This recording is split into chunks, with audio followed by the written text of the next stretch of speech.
ही जर गोष्ट खरी असेल तर मला वाटतं याचं उत्तर संजय राऊत यांनी द्यायला पाहिजे. खोटं आहे, खरं आहे आणि अशा पद्धतीची जर वक्तव्य झाले असतील तर दुर्दैव आहे. आणखी याच्यापेक्षा मी काय बोलू शकतो. जे संजय राऊत कारागृहात गेले, कॅन्सर असताना विरोधी पक्षाच्या संदर्भात सातत्यानं भूमिका घेतात, आजारी असताना त्यांच्या अग्रलेख सरकारच्या विरोधात येतात आणि त्यांच्याचबद्दल पक्षप्रमुखाच्या मुलाकडनं येणारं हे विधान. आणि विशेष म्हणजे ते त्या बैठकीलाही गेलेले नव्हते.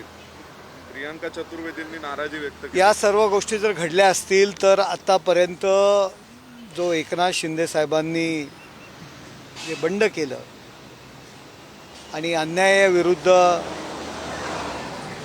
जी न्याय स्वतःहून जो न्याय घेतला त्यावेळी संजय राऊत ज्या पद्धतीने टीका करत होते,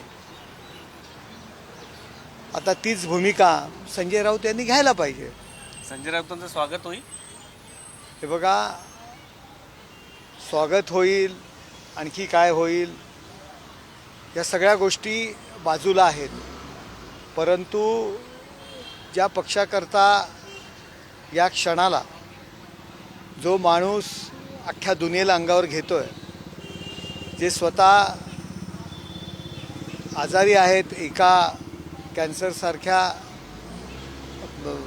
आजाराने त्यांना ग्रासलेलं आहे, त्या व्यक्ती संदर्भात अशा पद्धतीने जर वक्तव्य होत असतील तर ते पक्षाचं दुर्दैव आहे. त्यांचं स्वागत होईल, त्यांचं स्वागत होईल, त्यांचं स्वागत होईल तुमच्या पक्षाकडे.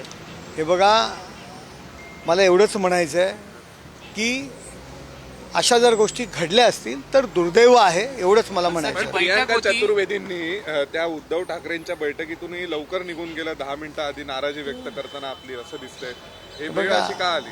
प्रियांका चतुर्वेदी असतील, आणखी कोणी असेल, परंतु त्यांची तुलना संजय राऊत यांच्याशी होऊ शकत नाही.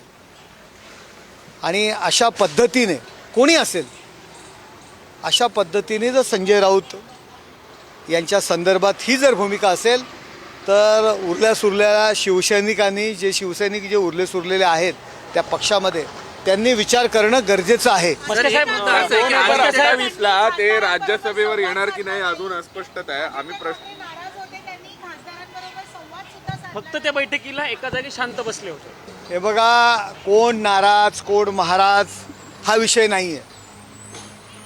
हा विषय एखादा नेता जो पक्षाकरता अहोरात्र झटत असतो, कष्ट घेत असतो आणि हाय प्रोफाईल लोकांकरता केवळ अशा नेत्याचं जर रिस्पेक्ट कुठेतरी ठेवला जात नसेल तर हे दुर्दैव आहे. यापूर्वी जे घडत होतं, आम्ही जे बोलत होतो त्यावरती टीका होत होती, परंतु आता उरल्या सुरल्या शिवसैनिकांनी याचा विचार करणं गरजेचं आहे. 2028ला ते येणार की नाही याविषयी म्हणतात. 2028चं 28ला बघू.